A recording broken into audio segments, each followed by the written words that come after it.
Salut à toi, que Dieu te bénisse. Je te souhaite la bienvenue à ta capsule d'édification avec moi, Sylvie Marie-Laure. Je suis ta coach spirituelle. Je suis là pour te prodiguer des conseils basés sur la parole de Dieu qui vont t'aider à voir plus clair dans la vie, à découvrir qui tu es, tes vraies valeurs et surtout à te positionner pour atteindre ton idéal, l'idéal divin, le mot de Dieu que Dieu a apposé sur ta vie.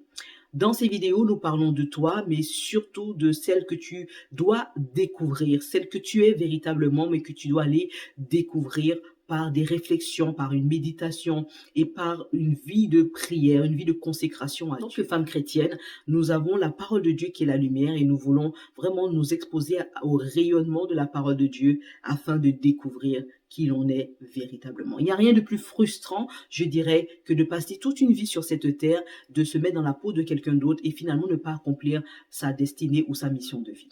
Mais ne t'inquiète pas, le Saint-Esprit va t'équiper comme il le fait si bien à travers les Saintes Écritures. Aujourd'hui, j'aimerais nous encourager par rapport à certaines situations que nous rencontrons, et je veux parler tout particulièrement aux femmes de foi, aux femmes de prière, des femmes qui se tiennent dans la prière devant la face de Dieu et qui prient et qui intercèdent pour une situation, qu'elle soit compliquée, difficile ou un blocage dans la vie, mais ça fait quelque temps déjà que tu pries pour une situation et tu as l'impression de ne pas voir la main de Dieu agir dans ta vie. Alors, il se pourrait qu'il y ait eu pas mal de raisons à cela, ce blocage, mais je veux te parler tout particulièrement d'un point sur lequel le Saint-Esprit m'a parlé à peine aujourd'hui et j'ai vraiment à cœur de partager cela avec toi et je prie que cette parole te fasse du bien. Il s'agit de quoi? Il s'agit de Ésaïe 59, le verset 1 et 2. Et il est écrit ceci.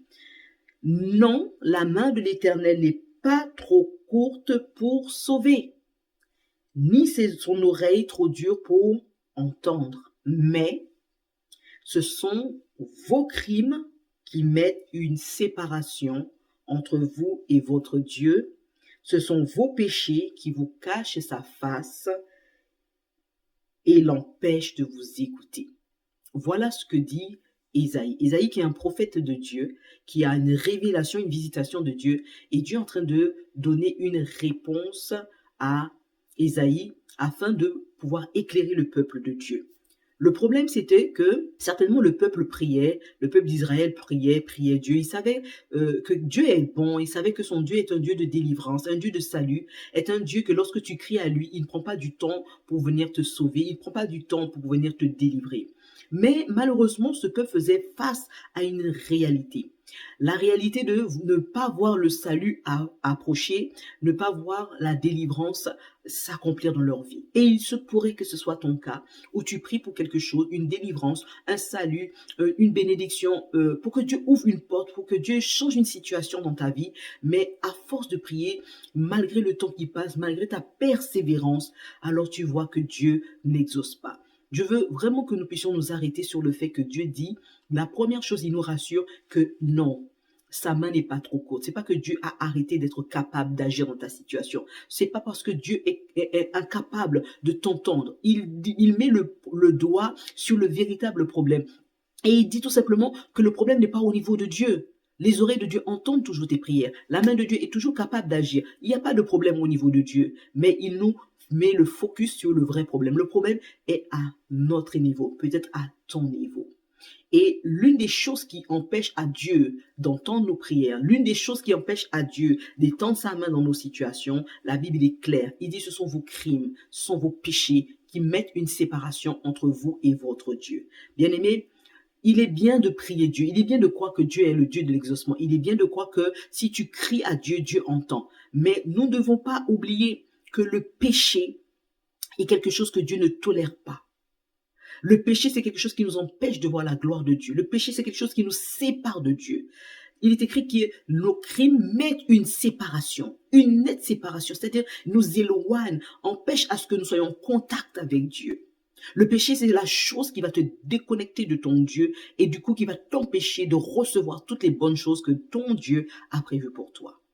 Donc, par cette capsule, je vais t'encourager, si tu te rends compte qu'il y a longtemps que tu pries pour une situation qui ne se décante pas, que tu as persévéré, que tu as mis en pratique tout ce que la parole de Dieu te dit, de faire connaître vos besoins à Dieu par des prières, des supplications avec action de grâce, de persévérer dans la prière, d'avoir la foi. Si malgré toutes ces choses que tu as mis en place, tu vois que quand même, il n'y a pas eu un exaucement à tes prières, alors je t'inviterai vraiment à t'asseoir et à faire ce que Dieu nous invite à faire à travers l'Apocalypse. Il dit, regarde où tu es tombé. Souviens-toi où tu es tombé. C'est aussi vrai qu'il y a le péché dans nos vies.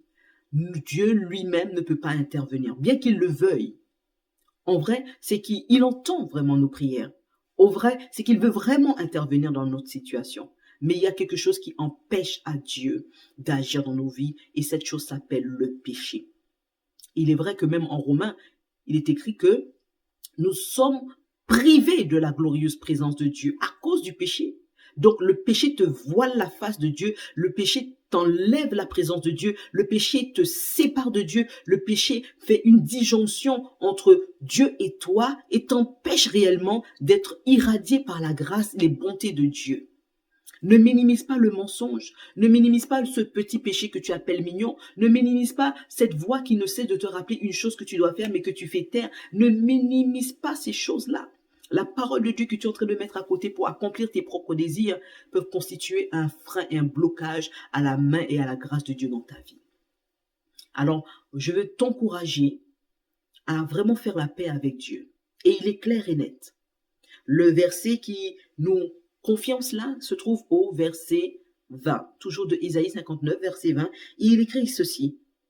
Un rédempteur viendra pour Sion.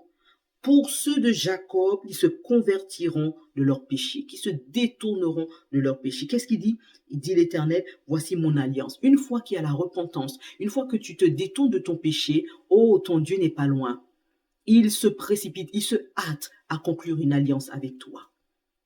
Et selon cette alliance, Dieu non seulement te donne la vie, te donne son esprit, mais encore il voit toute la génération, la postérité qui est à venir aussi. Donc, je vais t'encourager vraiment à prendre ce temps où tu vas te mettre devant la face de Dieu, à ne pas te voiler la face, à ne pas te cacher la face, mais réellement à considérer tes voies. Et si tu te rends compte que tu en portes à faute par rapport à la parole de Dieu, que tu es en train de faire quelque chose contraire à la volonté de Dieu, ne ferme pas tes yeux pour dire la grâce est là et Dieu est bon. Je peux vous garantir que malgré la bonté de Dieu, Dieu reste quand même juste. Donc, par rapport à sa bonté, par rapport à sa miséricorde, il veut te bénir, mais à cause de sa justice, il peut te frapper ou il peut ne pas déverser la bénédiction dans ta vie. Donc, si tu te trouves dans ce cas, alors vraiment repens-toi. La chose à faire, ce n'est pas faire la sourde oreille, mais à se repentir. Et une fois que tu te repens, la grâce de Dieu maintenant va être déversée avec surabondance dans ta vie parce que Dieu n'attend que ça, ta repentance, pour qu'il puisse te faire du bien. Alors, je te souhaite une excellente semaine, que Dieu te bénisse. Remets-toi en face de la parole de Dieu, examine tes voies et si tu trouves quelque chose dans ton cœur qui n'est pas compatible avec la volonté de Dieu, je t'encouragerai juste à faire une prière de repentance. Ne pas vraiment à te justifier, mais juste demander pardon à Dieu parce qu'il est écrit qu'il est fidèle et bon pour nous pardonner de tous nos péchés et pour nous purifier de toutes nos iniquités. Alors que Dieu te bénisse, tu es un bon Dieu, reviens juste à lui et il va te faire du bien. Allez, je vous dis à très bientôt et que Dieu vous bénisse.